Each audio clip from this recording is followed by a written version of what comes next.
여러분 과수 농사를 하지만 기술은 품종을 능가할 수 없어요. 품종은 기후를 능가할 수 없죠.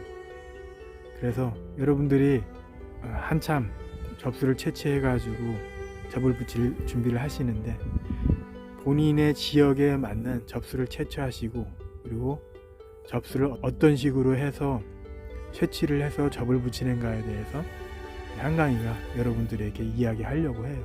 제 경험담 내지는 주위의 경험담을 여러분들에게 이야기하면서 이 접수 채취가 여러분들 얼마나 중요한가, 이 접수 채취 한번 해가지고 접을 붙이면 10년, 20년을 보고 접을 붙이는 거기 때문에 신중해야 된다는 얘기죠. 그래서 여러분들이 접수를 채취하는데 어떻게 접수를 채취하고 어떤 것을 채취해야 되는지를 한강이가 여러분들에게 제 경험에서 묻어나오는 얘기를 여러분들에게 이야기하려고 하는 거예요. 모든 유튜버들은 접수에 대해서 큰 비중 있게 방송을 하지 않더라고요. 근데 한강이는 제가 몸으로 경험해 보니까 그게 아니에요. 제가 경험담을 두 가지를 한번 말씀드릴게요. 제 경험담이 있고 아는 형님 경험담이 있어요. 제 경험담은 제가 도지를 얻어가지고 복숭아 농사를 짓는데 그 도지 준 형님이 이거 복숭아 나무 품종이 안 좋아가지고 접을 붙여야 되니까 동생이 접을 붙이라고 그래가지고 접을 붙였어요. 근데 3분의 2는 접을 붙였어. 근데 3분의 1이 접수가 모질라가지고 또 형님한테 부탁했죠. 이 접수를 구했는데 이거하고 똑같은 품종이라고 한번 붙이라고 그래가지고 접을 붙였는데 아니에요. 그래가지고 어떻게 했겠어요? 제가 여러분들과 함께 덧대기 접을 붙여가지고 키워 올린 나무가 그 나무예요. 그럼 또 다른 한 가지는 뭐냐? 형님이 접수가 필요하다고 그래가지고 다른 지인한테 부탁했더니 그 지인이 자기가 자기 나무에서 접수를 채취를 해가지고 준다고 해가지고 철떡같이 믿고 있었어요.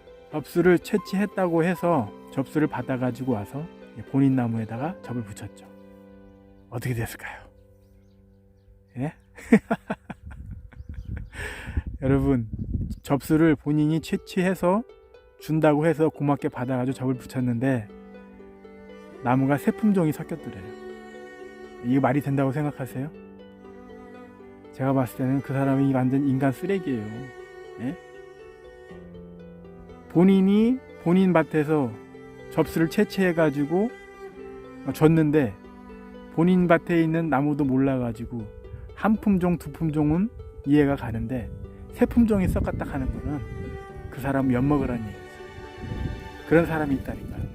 그래서 한강이가 여러분들에게 부탁하는 건 뭐냐면 접수는 분명히 본인이 채취해야 돼요. 너무 시키면 안 돼요.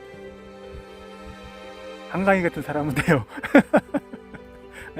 한강이 지금 접수를 갖다가 지금 몇 군데 채취해가지고 드렸거든요. 한강이 같은 사람은 된다니까. 왜냐하면 저는 쓰레기가 아니니까. 여러분. 저는 접수 채취할 때 제가 아는 형님한테 접수를 채취해가지고 주더라도 제가 직접 가가지고 직접 따가지고 형님한테 주지 뭐 다른 밭에 가가지고 채취를 하더라도 그분한테 채취해가지고 이렇게 부탁해가지고 받아와서 주고 이러진 않아요. 그래서 첫째는 뭐냐면은 본인이 직접 채취해야 돼. 이거는 여러분들 꼭 지켜야 돼. 본인이 채취해가지고 품종이 틀린 거는 어쩔 수가 없어. 근데 넘시켜가지고 채취했는데 품종이 틀리면은 그 사람을 두고두고 욕할 거 아니에요. 그러면 안 된다는 얘기죠. 본인이 분명히 채취를 해야 돼. 그러면은 둘째는 뭐냐? 이렇게 해가지고 전지를 다 했어.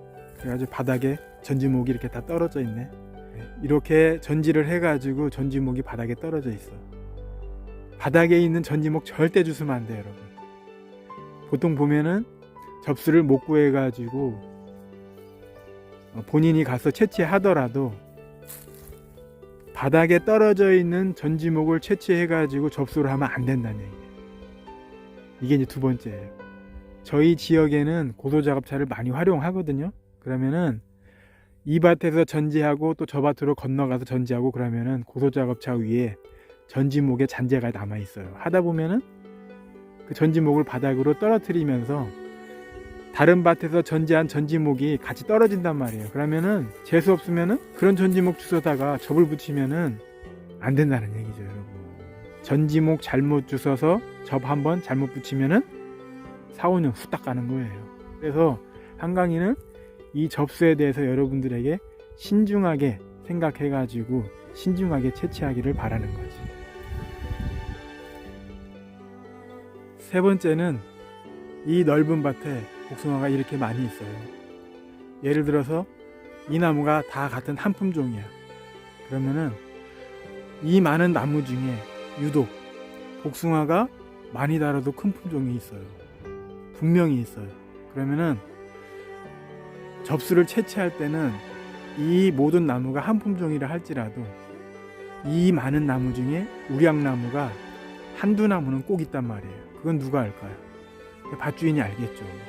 이 밭주인에게 부탁해가지고 이 많은 나무 중에 가장 우량한 나무에서 접수를 본인이 채취해가지고 접을 붙여야 된답니다. 여러분, 사과든 뭐든 품종을 개발하면은 품종을 나무를 심어가지고 키운 다음에 그 안에서 우량나무를 갖다 선발해가지고 접수를 채취해가지고 품종을 정확히 만드는 거거든요.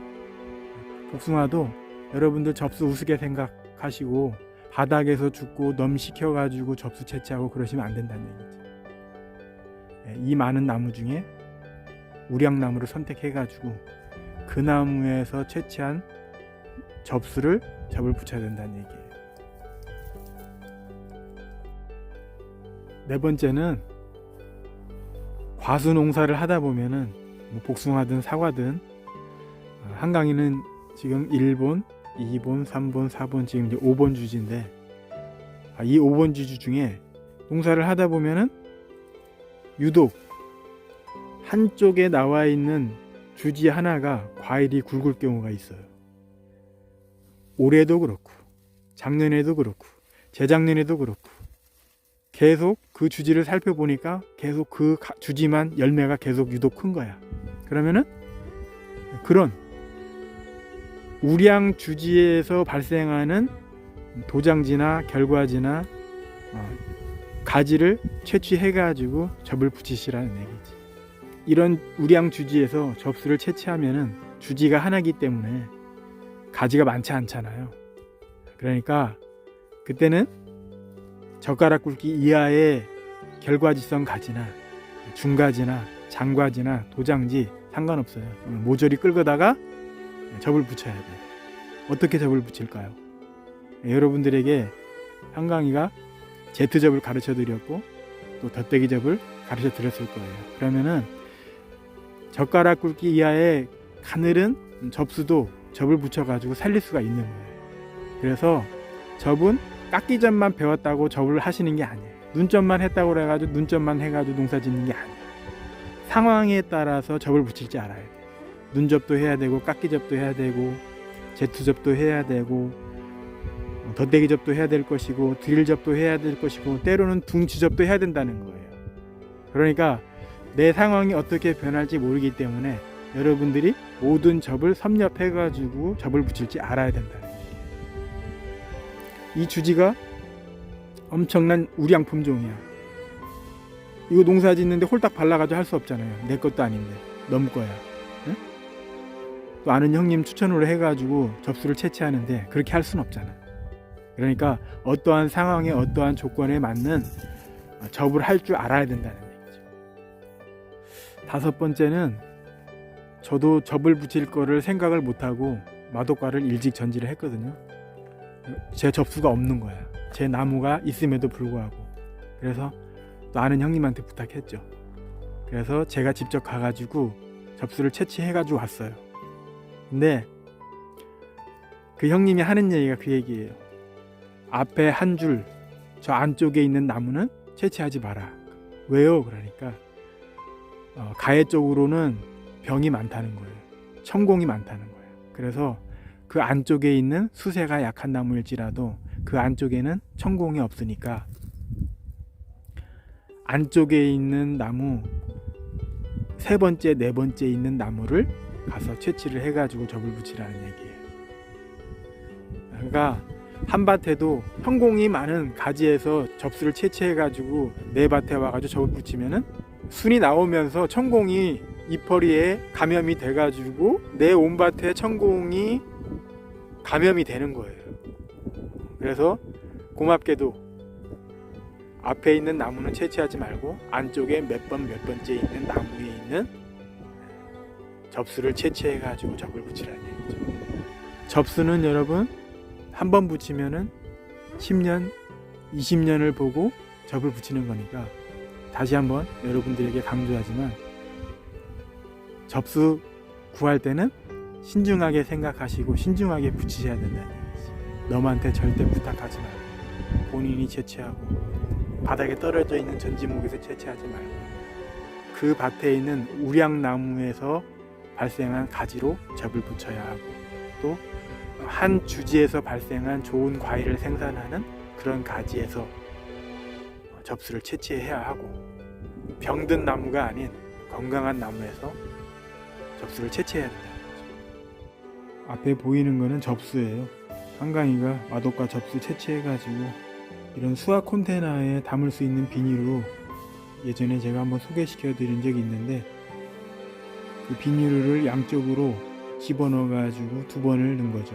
그래가지고 이렇게 테이프로 해가지고 칭칭칭칭 감아가지고 이렇게 보관을 했어요. 그렇다고 그래가지고 비닐 안에 뭐 신문지로 싸고 뭐 이런 거 안 해도 돼요. 조건이 뭐냐면은 여러분 이거 사과 창고거든요. 이 창고 안에는 습이 90% 이상이에요. 그래가지고 습이 90% 이상이기 때문에 굳이 이 비닐 안쪽에 신문지를 싸거나 또 신문지에다 물을 적셔가지고 집어넣어가지고 비닐로 싸거나 그럴 필요가 없다는 얘기예요.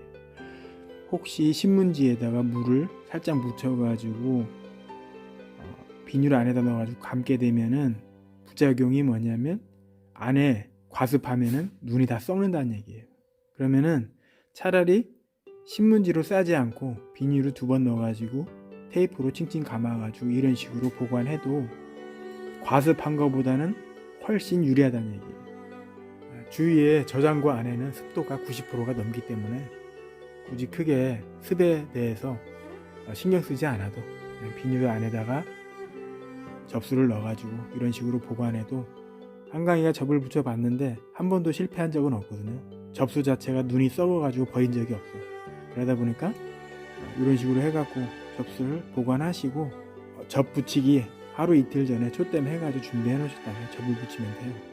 그래서 이 저온조장고의 온도는 보통 0도에서 1도 사이거든요. 이런 저온조장고가 없다 하면은 집집마다 다 김치냉장고 있잖아요. 김치냉장고에다가 이런 식으로 해가지고 보관하면은 건강한 접수로 잘 접을 붙여가지고 살릴 수가 있으니까 크게 부담 갖지 마시고 한강이처럼 비닐에 2번 넣어서 비닐로 감아가지고 저온 창고든 김치냉장고든 보관하셔가지고 접을 붙이면 돼요. 우리 형 창고가 여기 사과가 있었는데 사과가 없네. 맛도 못 보고 오늘은 그냥 가야 되겠네. 여러분 감사합니다. 다음에 또 방송할게요.